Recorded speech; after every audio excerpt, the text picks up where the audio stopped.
Selamat malam, selamat datang di podcast Fadla. Malam ini saya akan menceritakan tentang masa kecil saya yang sampai sekarang kayak masih dihantui sama hal-hal seperti itu. Tapi juga terkadang ada hal-hal lucu juga saat saya ketemu hal-hal gaib seperti itu.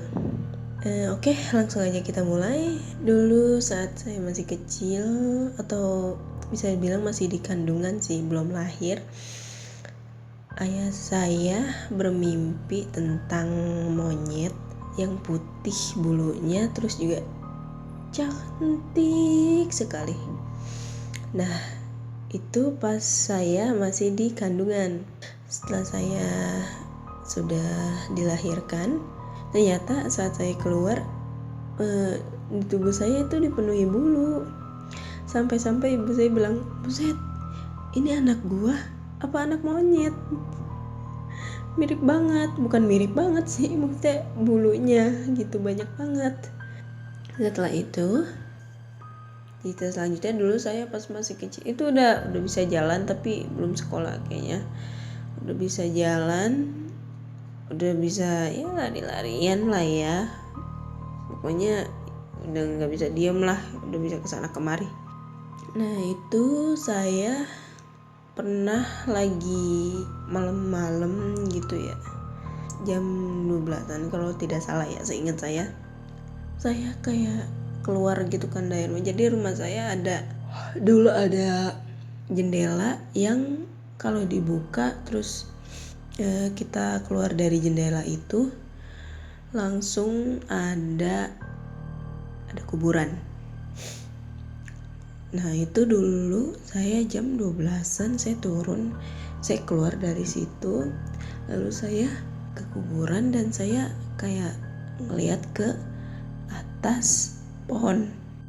Di atas pohon itu kayak ada cewek yang cantik banget, rambutnya panjang, terurai, terus kayak senang aja pas saya datang ke situ. Dia ngeliat saya tuh kayak senyum manis gitu. Terus nggak lama tetangga saya nemuin saya lagi di kuburan. Nah dia langsung lah nyamperin saya. Lalu dia langsung gendong saya dan nanya, "Padla, kenapa kamu di sini? Ini kan udah malam. Kamu masih apa di sini?"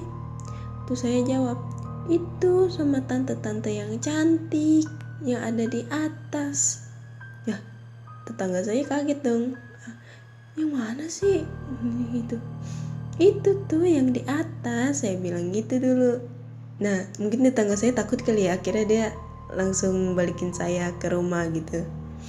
Nah, habis itu pas saya udah dikembaliin, kaget dong orang tua saya. "Kamu kemana aja sih?" gitu. Tadi ibu sama ayah nyariin, ternyata kamu keluar gitu kan. Panik lah, gimana sih orang tua panik. Nah di situ lanjut ke cerita yang pokoknya saya udah dewasa ya, soalnya saking banyaknya saya lupa, jadi yang seingat-ingat saya aja. Jadi waktu itu pernah juga saya seumur hidup saya nggak pernah yang namanya ngerasain di ketindihan atau rep-repan. Waktu itu saya pernah kayak tidur, setelah itu nggak lama kayak nggak tahu itu mimpi atau kenyataan, tapi itu benar-benar terasa. Saya lagi tidur, lalu tiba-tiba saya rasanya tuh sesek banget, kayak ada yang dudukin saya. Pas saya coba buka mata, ternyata itu adalah Mbak Kunti. Mbak Kuntinya tuh kayak enggak sih, rambutnya nggak kelihatan maksudnya mukanya nggak kelihatan karena ketutupan rambut. Terus karena saya bingung mau ngapain kan, akhirnya saya baca doa aja dalam hati sambil masih ngeliatin itu Mbak Kun. Dan Mbak Kun itu kan duduknya di atas perut saya ya, otomatis bajunya tuh kayak keangkat gitu, bajunya si Mbak Kun ini. Pahanya kelihatan.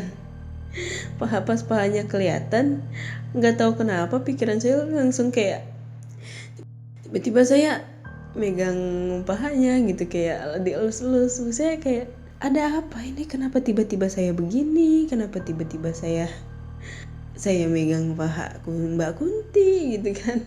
Aneh. Mbak Kuntinya langsung gimana ya, kayak seingat saya dia kayak kaget gimana gitu, kayak dia nangis gitu kan. Nah, saya panik dong, ini kenapa kok dia nangis gitu. Terus akhirnya nggak lama saya dibangunin sama ayah saya gitu.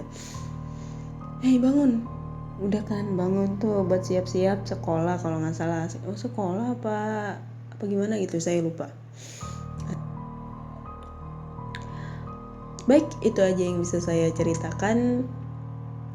Maaf kalau cuman sedikit, jadi ya itulah pengalaman saya yang terkadang seram tapi terkadang juga agak konyol. Baik, terima kasih dan selamat malam. Sampai jumpa lagi di podcast saya selanjutnya. Bye bye.